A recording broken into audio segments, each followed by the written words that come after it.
Fala pessoal, Marcelo, Papo de Sardinha. Vamos agora para o 8º mês vivendo exclusivamente do mercado financeiro.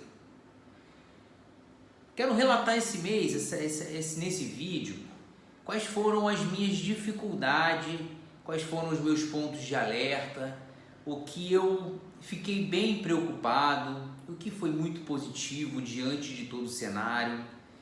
Antes, deixa um like, compartilha, ajuda a fortalecer o canal, faça os comentários que eu teria satisfação imensa em responder. Tem um Instagram, quem quiser me siga lá, tenho colocado bastante conteúdo para fortalecer, para ajudar, para contribuir com o nosso crescimento. No mês de abril, vou repetir a história breve. Mês de abril eu perdi meu emprego, um emprego que eu trabalhava 24 anos, um emprego numa multinacional, trabalhava ganhando muito bem, e tomei a decisão de não voltar para o mercado financeiro, no mercado de trabalho mais. Tomei a decisão fiz os cálculos, estudei, falei assim, cara, eu vou viver do mercado financeiro a partir de abril. Nessa história, nesse período, eu tive um momento muito difícil.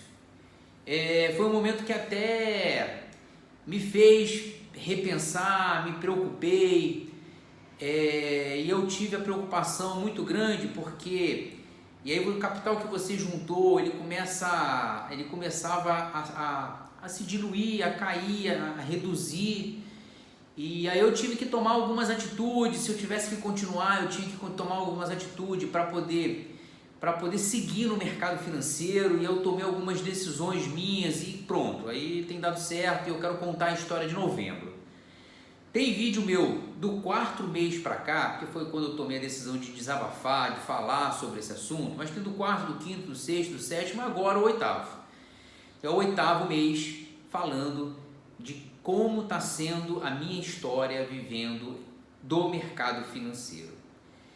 Mês de novembro, ele começou para mim, cara, muito difícil, porque o primeiro dia eu vim de outubro maravilhoso, fechei um outubro sensacional, setembro numa evolução fantástica, no agosto numa evolução fantástica, junho não, julho não, ok. E aí quando chegou o mês de novembro, o que eu vinha fazendo, tá? Eu vinha trabalhando entre 1 e 3 contratos, 1, 3 contratos, 1, 3 contratos. Em novembro, eu falei, pô, eu tô bem, cara, eu tô com índice de assertividade legal, eu tô com gerenciamento de risco em dia, eu vou operar mais vezes com 4 contratos.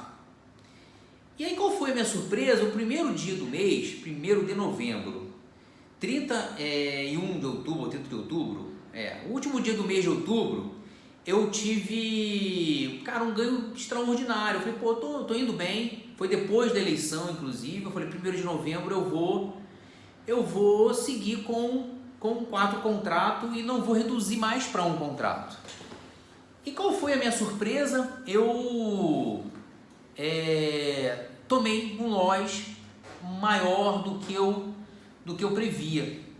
Tomei um loss maior do que eu saí completamente do meu gerenciamento de risco, da minha disciplina. Olha como é que é o negócio, né? E eu acabei no primeiro dia eu tomei um loss de R$300. E aí foram na verdade alguns loss seguidos com 4 contratos. E o erro ali foi eu não ter parado no segundo loss. E aí eu insisti, e aí eu acabei chegando a um loss de R$300.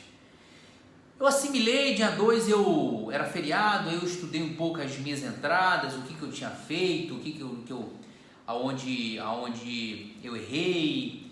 E aí uma coisa que eu faço muito, eu anoto o número do candle, eu boto o contador de candle, anoto o número do candle, e quando eu vou fazer o replay, eu pego aquele candle, vejo a hora e boto no replay. Dá para você calcular exatamente o momento exato, não precisa esperar não, você coloca a hora exatamente onde você tradou. E aí eu fiz isso, e aí eu fui entender que eu estava talvez ansioso por entrar mais vezes com 4 contratos, e talvez na ganância de querer fazer um pouco mais, eu acabei acabei enxergando algo que não tinha e acabei tomando loss na sequência. Na quinta-feira, dia 3 de novembro, eu comecei novamente uma sequência e fazendo o que me deu certo em outubro, que foi operar 3 por 1, ou seja, uma vez com 3 e o restante com 1. E só que eu operei uma vez com 4 e o restante com 1. Em resumo, fora esse loss alto, eu tomei mais 2 loss, um de R$3 e um de R$50. O restante foram todos gain. Na maioria das vezes, eu operei com um contrato e fiz mais entradas. Poucas vezes eu operei com 4 contratos. E aí por que eu fiz isso, tá? Eu fiz isso porque, cara, eu não achei o mercado muito desrespeitoso, achei o mercado muito difícil, eu achei o mercado não respeitando muito aquilo que eu me propus a fazer, que era trabalhar as minhas regiões. Então isso me deixou um pouco inseguro, acho que mais por conta do primeiro dia do loss, tá? Que foi um pouco alto, que eu entrei empolgado, entrei afoito e saí fora do gerenciamento e aconteceu aquilo tudo. Aí nessa sequência toda, foi um day trade fantástico, não fechei melhor do que outubro eu fechei com R$2.100, esse mês eu fechei com 924. Cara, que pra mim eu acho excelente também. Tô falando de operar 90% das vezes com um contrato. Estou falando de operar com índice de assertividade bom. Estou falando de você seguir uma linha e aí esse é o preparo que eu tenho e que eu continuo me preocupando para janeiro, que é onde eu vou seguir com o aumento de contrato. Não vou aumentar contrato em dezembro. A minha preocupação que aconteceu em novembro, e aí novembro foi tão peculiar, eu acho, e aí eu fico feliz pelo resultado positivo, mesmo sendo inferior a outubro, porque novembro teve as eleições, aí teve muita questão pós-eleição, a questão política que afetou absurdamente algumas vezes o resultado das eleições, do mercado. Então aí fazendo com que o mercado não fosse muito respeitado nas suas regiões, na região que eu trabalho. Teve Copa do Mundo que começou e aí o Brasil parou, teve feriado nos Estados Unidos, 2 feriados no Brasil. Foram muitos, eu acho que foi um mês que sinceramente eu ter saído com apenas 924 ou com R$924 positivo no Day Trade, ele me deixou feliz, me mostrou que eu estou maduro, me mostrou que eu estou evoluindo, me mostrou que eu estou no caminho certo. Outro ponto que eu consegui, e aí foi uma luta, mas eu consegui, eu fiz apenas um dia o preço médio. Eu me propus a fazer preço médio quando eu tivesse com 1 a 4 contratos no máximo que estipulariam uma perda de 120. Eu fiz isso uma vez. Todos os outros dias eu respeitei o meu loss e fui lá tentar reverter, ou não revertia, ou seguia no índice de acerto, no alvo que eu precisava. Cara, funcionou. E aí achei melhor, porque uma coisa que eu vou falar para vocês, a gente precisa ter mais conforto na operação, a gente precisa ter mais calma, a gente precisa...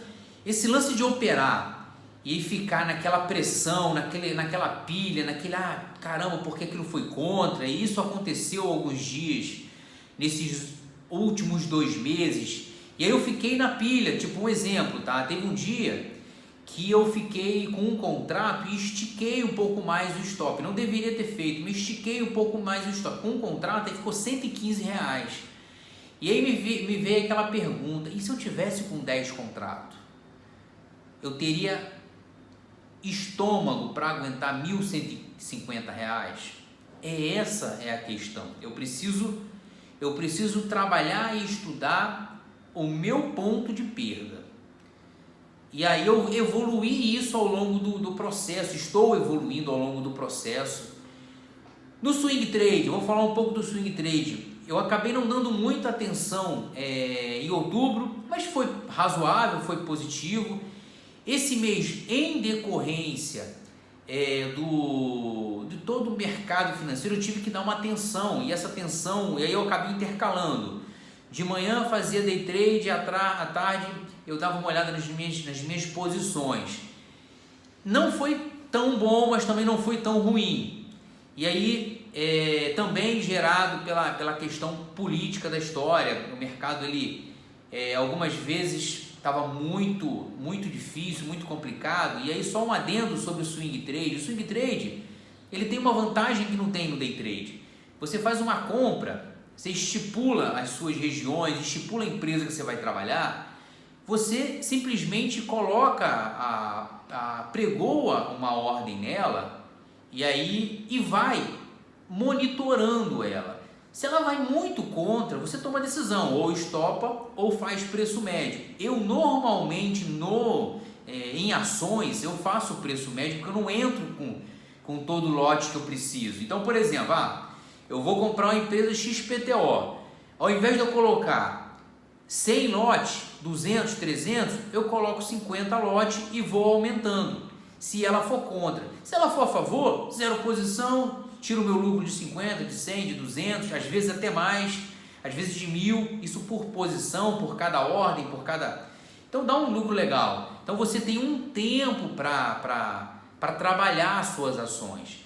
O ruim é que é caro, né? Trabalhar com ações é muito caro, você paga muita taxa. Então se você tomar o loss, é como o dólar, né? Então, se você tomar um loss, se você fizer uma operação muito ruim, você automaticamente vai ter que pagar um custo disso, entende?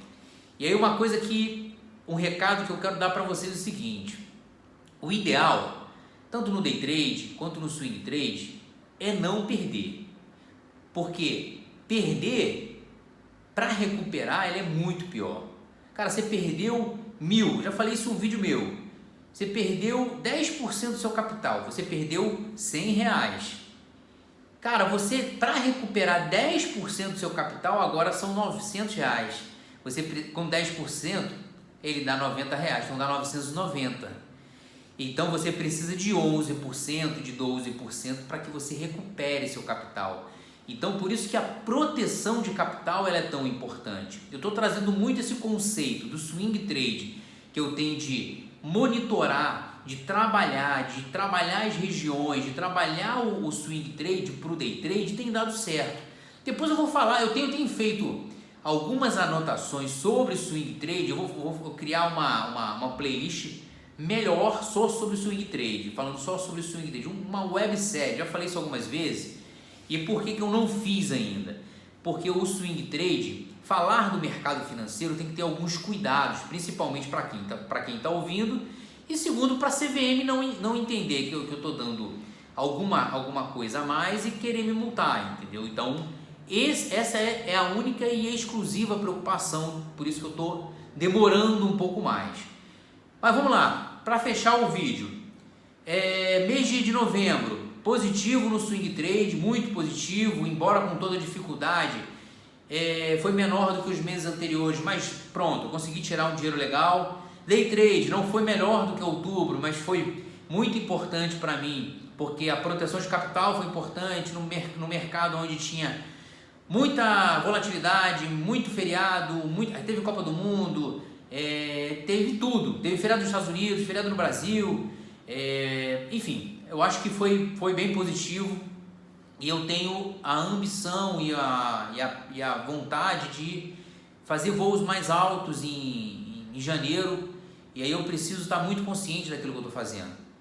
Beleza? Marcelo, Papo de Sardinha, esse foi o resumo do meu 8º mês vivendo do mercado financeiro.